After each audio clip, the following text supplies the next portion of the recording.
ఎక్కడ ఏ డిఎంకేను క్వశ్చన్ చేయలేదు, ఎక్కడ ఏ డిఎంకే మీద యుద్ధము చేయలేదు. అండ్ మోర్ ఓవర్ జయలలిత సెంటిమెంట్ను కూడా ఎక్కడ ఆయన ఇబ్బంది పెట్టలేదు, ఎక్కడ కామెంట్ కూడా చేయలేదు. బట్ అదే జయలలిత సెంటిమెంట్ ఈరోజు కొనసాగింది అనుకోవాలి. ఎందుకంటే పన్నీర్ సెల్వం డిఎంకేకి వచ్చేసారు. ఈవెన్ చిన్నమ్మ కూడా ఎలక్షన్స్కి వస్తా ఉన్నటువంటి పార్టీ అనౌన్స్ చేసి మరీ వెనకడుగు వేసింది. సో కమల్ హాసన్ కూడా డిఎంకేకి మద్దతు ఇచ్చారు. And more over captain Vijayakanth party ఏ రోజు కూడా డిఎంకేకి మద్దతు ఇవ్వదు, అట్లాంటి పార్టీ కూడా ఈరోజు డిఎంకేకి మద్దతు ఇచ్చింది. సో ఇన్ని ఫ్యాక్టర్స్ మధ్యలో ఏ డిఎంకే వర్షన్ ఎట్లా చూడాలి? అండ్ జయలలిత ఆ సెంటిమెంట్, ఆ ఇంపాక్ట్ అలాగే ఉందనుకోవాలి, అది కాస్త ఇక విజయ్ సైడ్ టర్న్ అవుతోంది అనుకోవచ్చా? దోనో లడేతో తినో ఒక ఫాయిదా అవుతా అని ఉర్దూ సామెత. గమ్మత్ ఏంటంటే ఎవరు లాభపడతారు అనుకున్నాం మనము, విజయ్ నష్టపోతాడు, అటు పక్కన డిఎంకే లాభపడతాడు అనుకున్నాం. ఎందుకంటే ప్రతిపక్షాలుగా అన్నా డిఎంకే కొన్ని ఓట్లు తెచ్చుకొని, కాంగ్రెస్ బీజేపీ కూడా ఇటువైపు ఉంది కానీ హిందుత్వ ఓట్లు వీళ్ళు తెచ్చుకొని, అట్లాగే విజయ్ కూడా కొన్ని ఓట్లు తెచ్చుకుంటే అంతిమంగా లాభపడేది డిఎంకే పార్టీ. డిఎంకేకి అనుకూలంగా కూడా 2 పరిణామం మీద జరిగింది. ఒకటేమో శశికళ పోటీ చేయకపోవడం, విజయకాంత్ డిఎంకే మద్దతు చేయడం, పన్నీర్ సెల్వం పోయి అక్కడ మళ్ళీ డిఎంకేలు చేరడం, ఇవన్నీ కూడా ప్లస్ పాయింట్ కదా ఆయనకు. కానీ ఇవన్నీ ప్లస్ కంటే మైనస్ ఎక్కువ కనపడే ప్రజలు ఏమనుకున్నారంటే ఇప్పుడున్న పార్టీ పనికిరాదు అనుకున్నారు. పోనీ అందుతుందా అంటే నిజంగా చెప్పాలంటే ఆల్టర్నేట్ అయితే నిజంగా మనం అందరం అనుకున్నట్టు అన్నా డిఎంకే కూటమి కావాలి ఆల్టర్నేటివ్. కానీ మూడో కూటమి ఎన్నుకోవద్దు మనం ఒక్కడిగా అనే మాట వచ్చింది. దానికి విజయ్కి ఎవరు సలహా ఇచ్చిందో తెలియదు కానీ ఒక మంచి మాట చెప్పిండు ఆయన. ఏమనంటే అప్పటికే ఆ కుట్రలకు బలై విజయ్ది ఒక సీటు పోయింది. 234లో ఒక సీట్లో డిఎంకే కుట్ర చేసి విడ్రా చేయించింది. ఏది మన ఒక అభ్యర్థిని, టీవీపీ అభ్యర్థి. అంటే ఆ పోటీలో అంటే ఆదిలోనే హంసపాద్ అన్నట్టు మొదటి ఒక సీటు పోయింది. 233లో పోటీ చేశాడు ఆయన, ఒక సీటు దక్కునేది. చేసేటప్పుడు ఏమన్నారు, అన్నిట్లా విజయ్నే చూసుకోండి, అన్ని స్థానాలను నేనే పోటీ చేస్తున్నాను భావించండి అని ఒక మాట అన్నాను. కానీ నువ్వు పోటీ చేసే స్థానం సరిగ్గా చూసుకో, నువ్వే ఓడిపోతావని నాలంటూ చాలా మంది అన్నారు. ఆయన అట్లా కూడా అన్నారు చాలా మంది. అంటే నా మీద నేను చాలా మంది పవన్ కళ్యాణ్ ఫెమిలియర్ ఫేస్ కూడా ఎవరు లేరు కదా, ఒక్క ఫెమిలియర్ ఫేస్ కూడా లేదు. ఒక ఎన్టీఆర్ కొత్త అభ్యర్థులకు ఎట్లిచ్చారో ఈరోజు విజయ్ కూడా అట్లాంటి సీనే తమిళనాడులో కనిపించింది. అవునవును, ఖచ్చితంగా. ఆనాడు 83లో ఎన్టీ రామారావు గారు దీపపు స్తంభాన్ని నిలబెట్టే గెలిచింది. ఒక పెడన నియోజకవర్గం నుంచి మనకు ప్రభాకర్ రావు గారు, ఆయన ఇంజనీర్ గా ఉండేవాడు, మన సాంబశివరావు చౌదరి బోధన నియోజకవర్గం నుంచి, ఇట్లా 100 మంది పేర్లు చెప్తారు. చాలా మంది టీచర్లకే వచ్చినాయి. 2 లక్ష్మారెడ్డి అని చెప్తున్నాను, జనగామ నుంచి కరెక్ట్. ఇట్లా 100 మంది దీపపు స్తంభాలు అంటే కనీసం పేరు కూడా ఎవరు తెలియదు, అటువంటి వాళ్ళందరూ గెలిచారు ఎన్టీ రామారావు గారు. ఇప్పుడు ఇక్కడైతే కనీసం ఆ పేర్లన్నా కొందరు తెలుసు, అప్పుడు కొంత అట్లా కూడా తెలియని పేర్లు చాలా ఉన్నాయి. రామోహన్ గారు ఇంకో విషయం చెప్పండి. హిమాయత్ నగర్ నుంచి నారాయణరావు గెలిచి నేను గెలిచానని గుండెపోటు వచ్చి చనిపోయాడు. నమ్మకం. అవునవును కరెక్టే. అంటే చాలా మంది నేను అన్నాను కదా, దీపపు స్తంభాన్ని నిలబెట్టిన ఎన్టీ రామారావు పేరు మీద గెలిచిపోయినాను. అంటే ఇప్పుడైతే అంతకంటే అప్పుడన్నా నాదెండ్ల భాస్కర్ రావు లాంటి వాడు ఎన్టీ రామారావు ఎంబడి ఉన్నాడు. అట్లాంటి నాయకులు ఎవ్వరు లేరు ఇప్పుడు ఇక్కడ. ఉన్న వాళ్ళందరూ అటు నుంచి షిఫ్ట్ అయ్యారు, డిఎంకే అన్నా డిఎంకే మధ్య షిఫ్ట్ అయ్యారు. కానీ ఎక్కడ కూడా విజయ్ వైపు ఒక్క సీనియర్ నాయకుడు రాలేదు రాష్ట్రంలో, ఎవరు రాలేదు. కనీసం పేరున్న నాయకుడు ఈయననే, పేరు లేని నాయకుడు ఈయననే. ఒక ఓన్లీ ఐకాన్ ఏందని నిలిచిండు. ఈయన మీద నా కేసులు బనాయించిండు. చాలా వరకు ఆయన తొక్కిసలాట జరిగిన దాని మీద ఈడీ దర్యాప్తు జరిపింది, రకరకాల ఇది సానుభూతి పెంచినాయి అంటున్నాం. ఒక రకం విజయ్ ఓడిస్తే మంచిది కాదని. మూడోది ఏంటంటే ఈ 2 పార్టీల మధ్యన మూడో పార్టీ ఎమర్జ్ అవుతుందా కాదా అనే దాని మీద ఏమైందంటే ఎమర్జ్ అయింది అంటున్నాను నేను. అంటే ఇవాళ పక్కన ఈ 2 పార్టీల వాళ్ళ మీద కాళ్ళు పెట్టి పైకి ఇవాళ లేచింది విజయ్ కెరటం అంటున్నాను. విజయ్ గెలుపులో ఖచ్చితంగా తమిళనాడు ప్రజలు ఏమనుకున్నారు, ఆల్టర్నేట్ గా ఇద్దరే కాదు మనకు మూడో వాడు ఉండాలని కోరుకున్నారు, తీసుకొచ్చారు. ఇది ఒక మంచి మార్పు అంటున్నాను. నేను ఏమంటానంటే ఈ ఎవరు గెలిచింది కాదు. జనరల్ గా కాస్ట్ బేస్డ్ పాలిటిక్స్ మనం చూస్తూ ఉంటాం, బట్ తమిళనాడులో వాటికి విభిన్నంగా కనిపించింది కదా. ద్రవిడ భావజాలం లాంటి వాతావరణంలో కూడా విజయ్ వైపు చూసారంటే ఇది కొంత మిరాకిల్ కనిపిస్తోంది. ఖచ్చితంగా విజయ్ కూడా ఒక కులం ఉంది, విజయపురం కూడా ఉండొచ్చు, బట్ ఆ బేసిస్ లో ఎలక్షన్ ప్రచారాలు జరగాలి. కాలే సమస్య లేదు. నేను కులం లేదు మతం లేదు అని పవన్ కళ్యాణ్ ఎప్పుడైతే నేను కేబుల్ కాపును కాదు అనుకుంటేనే కాపు ఓట్లు తీసుకొచ్చుకున్నాడు. కానీ అట్లా కూడా లేదు. అంటే నిజంగా కూడా కాపును ఓట్లు వేయలే, 2 చోట్ల ఓడించారు పవన్ కళ్యాణ్.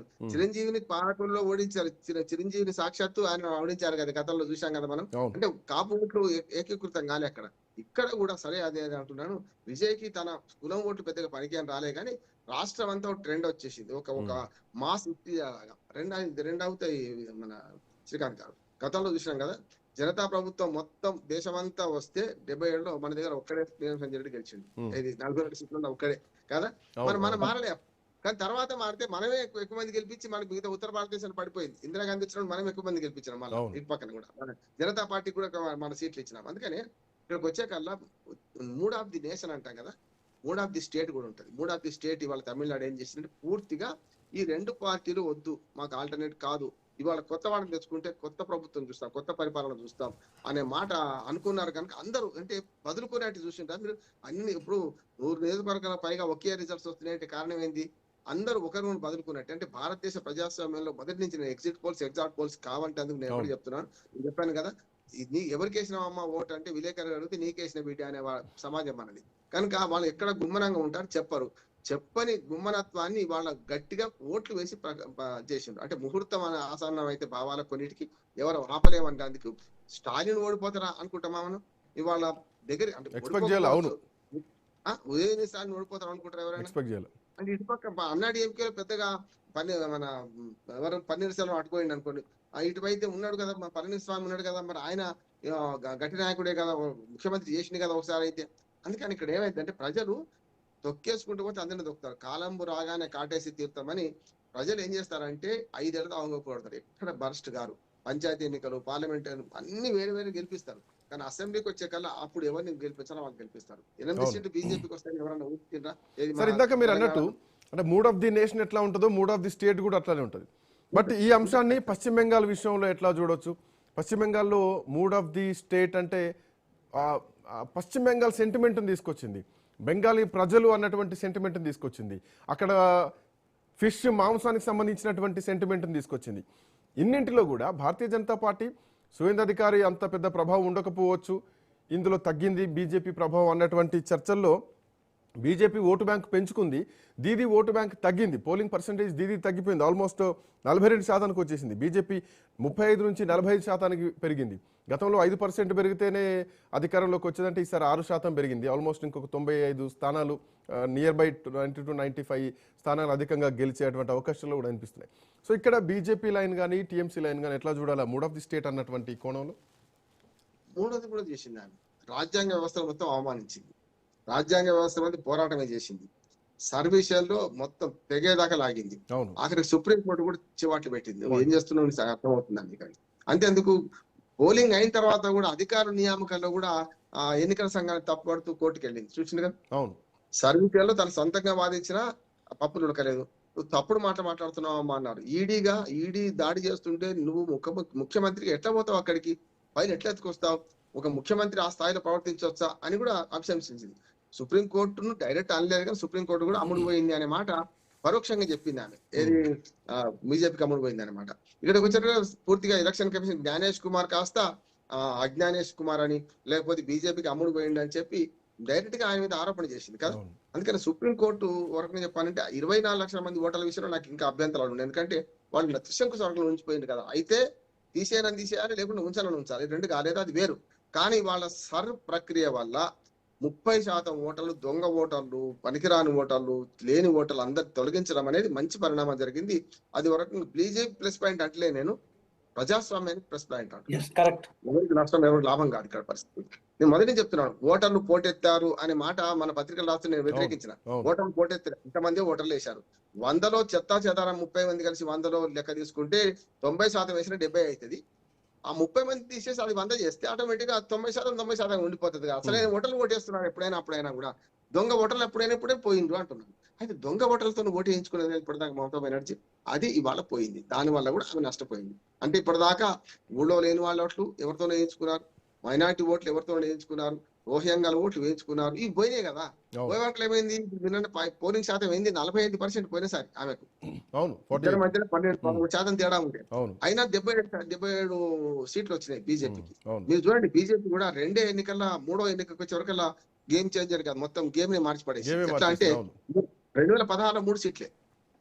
సార్ ఇది ఇంకా కంటిన్యూ అయ్యేటువంటి అవకాశం ఉంది. ఎందుకంటే సార్ తమిళనాడులో ఒక కాంగ్రెస్ పార్టీ, జాతీయ పార్టీ పరిపాలించిన తర్వాత వామపక్షాలు పరిపాలించాయి, ఆ తర్వాత తృణమూల్ కాంగ్రెస్ పరిపాలించింది. అంటే ప్రాంతీయ బెంగాల్. భావజాలం ఎక్కువగా ఉంటుంది. బట్ ఇప్పుడు ఒక జాతీయ పార్టీగా మొట్టమొదటిసారి భారతీయ జనతా పార్టీ అక్కడ అధికారంలోకి వచ్చింది. అండ్ మోర్ ఓవర్ దీది కూడా భారీ పతనావస్థలో ఏమీ లేదు, ప్రభుత్వాన్ని కోల్పోతుంది అంతే. బట్ ఇంతకాలం ఉన్నటువంటి చరిత్ర, ఏది అప్రతిహతంగా పరిపాలించేటువంటి చరిత్ర భారతీయ జనతా పార్టీ చేయగలుగుతుందా? ఆ స్థాయిలో పర్ఫార్మెన్స్ చేసే అవకాశం ఉంటుందా? అదే పశ్చిమ బెంగాల్ ప్రజలు మార్పు తొందరగా కోరుకోరు. ఈస్ట్ ఇండియన్ కంపెనీ అక్కడి నుంచే వచ్చింది. కానీ ఏమంటున్నానంటే మొదట్లో సిద్ధార్థ్ శంకర్ తరం ముగిసేదాకా 25 ఏళ్ళు కాంగ్రెస్ పార్టీ అక్కడ, మరొక 35 ఏళ్ళు జ్యోతి బసు బుద్ధదేవ్ పట్టాభి కదా, అదే 35 అంటే యాదాపు 60 ఏళ్ళు వాళ్ళిద్దరే పరిపాలించారు కదా. 60 తర్వాత ఈ 15 ఏళ్ళ నుంచి 75 ఏళ్ల ఎన్నికల పడింది, 52 నుంచి లెక్క పెట్టుకుంటే ఈమె 15 ఏళ్ళు. వాళ్ళు మార్పు తొందరగా కోరుకోరు. ఎందుకు సరి మార్పు కోరుకుంటారని ఎందుకు అడగాల్సి వస్తుందంటే, ఒక స్టేట్ ఐకానిక్ గా ఉన్నారు. మీరు చెప్పిన జ్యోతి బసు కానీ లేదంటే మమతా బెనర్జీ కానీ స్టేట్ ఐకానిక్ గా ఉన్నారు. మరి భారతీయ జనతా పార్టీకి స్టేట్ ఐకానిక్ లేదు. రేపొద్దున ఎవరిని ముఖ్యమంత్రి పెట్టినా కానీ ఢిల్లీలో రేఖా గుప్తాను పెట్టి పగ్గాలు వాళ్ళ చేతిలో పెట్టుకున్నారన్నటువంటి చర్చను తీసుకురాగలుగుతుంది. దీదిని కూడా మనం తక్కువ అంచనా వేయలేం, ఒక బలమైనటువంటి నాయకురాలు కాబట్టి. సో ఇక్కడ నుంచి ఏమైనా భవిష్యత్తులో మార్పు జరుగుతుందేమో మళ్ళీ 5 ఏళ్ల కన్నా అనుమానం కనిపిస్తోంది. అంటే ప్రజలు కుటుంబ పార్టీలను తిరస్కరించడానికి 2 రాష్ట్రాల ఉదాహరణ. అటు స్టాలిన్ కుటుంబాన్ని తిరస్కరించారు, ఇక్కడ మమతా బెనర్జీ కుటుంబాన్ని తిరస్కరించారు. కుటుంబ పార్టీ కాకపోయినా కమ్యూనిస్టులు కానీ కాంగ్రెస్ వాళ్ళు కానీ కుటుంబ పార్టీ అప్పుడు కాకపోయినా వాళ్ళిద్దరు ఆ 2 పార్టీలు చేసిన దుర్మార్గం ఏంది? హింసను ప్రేరేపించారు. కమ్యూనిస్టు కాంగ్రెస్ చంపుకున్నారు, చచ్చారు. తర్వాత కమ్యూనిస్టులు తృణమూల్ కాంగ్రెస్ పిల్ల కాంగ్రెస్ అంటున్నాను నేను. వైసీపీ ఎట్లనో తృణమూల్ కాంగ్రెస్ కూడా అట్లే కాంగ్రెస్ నుంచి వచ్చింది, కాంగ్రెస్ శాతగాలేదు మీకు, నేను చేస్తా అన్నది పోరాడింది, గెలిచింది అంటున్నాను. 2011 నుంచి 21కి 16 నుంచి 21కి 3 సార్లు గెలవడానికి తృణమూల్ కాంగ్రెస్ దృఢమైన నిర్ణయం తీసుకోవడంలో కమ్యూనిస్టులతో గెలిచింది. బీజేపీ ఎప్పుడైతే ఎంటర్ అయిందో 3 సీట్లతో మొదలైంది కదా బీజేపీ 2016లో. 3 ఒక సీట్ లేదు. అటు నుంచి వెంటనే 77 సీట్లకు వచ్చింది. శివేంద్ర అధికారి ఎప్పుడైతే ఇప్పుడు విభీషణ్ లాంటి వాడు, నేను రాజకీయాలకు సహజ సమస్య లేదు, విభీషణ్ లాంటి వాడు ఇప్పుడు రామచంద్రుడికి రావణాసురుడి యొక్క ఆయువు పట్టు విభీషణుడు చెప్తేనే తెలిసింది కదా. ఇవాళ శివేంద్ర అధికారి అక్కడ జరిగిన విషయాలు, మమతా బెనర్జీ వ్యూహాలు ప్రతి వ్యూహాలు ఎట్లా ఉంటాయి అనే మాటను బీజేపీకి అందించాడు. ఖచ్చితంగా అది ప్లస్ పాయింట్ అయింది బీజేపీకి, ఎందుకు కాదంటున్నాను. రెండోది ప్రజల మనోభావాలు కూడా మారినాయి, ఒక్క ఆయన వస్తే సరిపోయింది కదా. రెండోది ఏంటంటే ఎప్పుడు కూడా మెయిన్ లీడర్ ను టార్గెట్ చేస్తే ప్రజలు తొందరగా ఇటు అట్రాక్ట్ అవుతాం. అందుకని 2021 జరిగిన పెద్ద మార్పు ఏంటంటే, నేను మమతా బెనర్జీని ఓడిస్తాను అని మన సింగూరు సాక్షిగా, సింగూరు బయట పెడతా అంటే దుర్మార్గంగా మొత్తం నాశనం చేసింది కదా. నేను ఇంకో మాట చెప్తున్నా, పశ్చిమ బెంగాల్ ప్రజలు మారడానికి ఒక చిన్న ఉదాహరణ చెప్తాను. మారకపోతే ఏం చేస్తుంది అనేది కూడా. కలకత్తాకు 50 ఏళ్ల కింద వండి మీరు, మళ్ళీ ఇప్పుడు వండి సేమ్ అట్లా ఉంటుంది, ఏం తేడా ఉండదు పాడుగా, ఏం మారదు. ఎందుకు మారలేదు అంటే ఆఖరికి రోడ్డు పక్కన ఉన్న ఇళ్లకు కూడా శ్రీకాంత్ గారు అసలు రంగులు వేసుకోరటం. మొన్న 2 ఏళ్ల క్రితం పశ్చిమ బెంగాల్లో ముఖ్యంగా కలకత్తా మహానగర పాలిక వాళ్ళు ఏం చేశారంటే, మీరు ఇంట్లో ఎట్లనే చావండి, ఇంట్లో రంగులు లేకపోయినా చావండి, కానీ రోడ్డు పక్కన ఉన్న బిల్డింగ్లకు రోడ్డు పక్కన బయట రంగులు అనేది మార్చండి, మారుస్తే మీకు 2 ఏళ్ల పన్ను మొత్తం మాఫీ చేస్తామన్నారు. అంటే గంత దుర్మార్గంగా ప్రజలు కూడా మార్పును కోరుకోలేదు. రంగులు వేసుకో, ఇంటికి తమ ఇంట్లోకి రంగులు కూడా వేసుకోరు అన్నట్టు. అందుకనే ఒకనాడు 4వ నగరంగా ఉన్న 4 నగరాల్లో ప్రధానంగా ఉన్న కలకత్తా ఇవాళ 7 నగరాల్లో కూడా 7వ స్థానంలో అయిపోయింది. అహ్మదాబాద్ తర్వాత కూడా పడిపోయింది. అంటే జనాభా ఉండొచ్చు, ఇంకా పాత ట్రాములు, పాత రోడ్లు, పాత బిల్డింగులు. వీటన్నిటికీ భారతీయ జనతా పార్టీ ఒక ప్రత్యామ్నాయం అంటే భవిష్యత్తులో కొనసాగాలంటే అధికారంలో ఇప్పుడు చూపించాల్సిన కాషాయం రంగు వేస్తున్నారు. ఇప్పుడు ఏమైందంటే రామరెడ్డి గారు కాషాయ రంగుతో వచ్చారు. నేను ఏమంటున్నా అంటే ఇప్పుడు బయటకు కాషాయ రంగు వేసుకుంటా పొమ్మన్నారు, ధైర్యంగా చెప్పేసి ప్రజలు. ఎందుకంటే 2 అయింది. ఒకటి, ఆమె పోలింగ్ కన్నా ముందు బెదిరించింది ప్రజలను, పోలింగ్ తర్వాత కూడా బెదిరించింది. నేను మళ్ళా వస్తే చూడండి మీ సంగతి పడతా అని. అది చాలా పనిచేసింది. పోలింగ్ కన్నా ముందు పనిచేసింది, పోలింగ్ తర్వాత వాళ్ళు ఏం ఓట్లు లేకపోయినా అప్పటికి వేసి ఉంటుంది కదా, అప్పుడు కూడా బెదిరించింది. నేను కనుక అధికారంలో ఒక్క సీటుతోనే అధికారంలోకి వస్తే మీకు పని పడతా అన్నది. అది పెద్దగా నష్టం జరిగింది అంట. అప్పటి నుంచి ఒక గర్వం. రెండోది, అభిషేక్ బెనర్జీ చేసిన దుర్మార్గం కూడా తక్కువదేం కాదు. వాళ్ళ హింసా రాజకీయాలు ప్రోత్సహించే క్రమంలో చూడండి మీరు, 2011లో 25 మంది చనిపోయారు.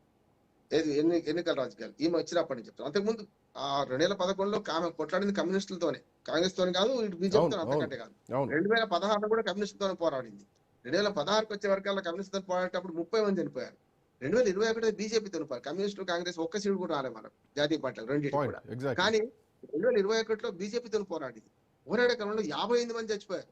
మమతా బెనర్జీ హింస తక్కువది కాదు. ఏమైనా కానీ తిమ్మని గెలవాలనుకున్నది 2021లో ఆమె గెలవడానికి సర్వశక్తులు వడ్డింది అంటున్నారు.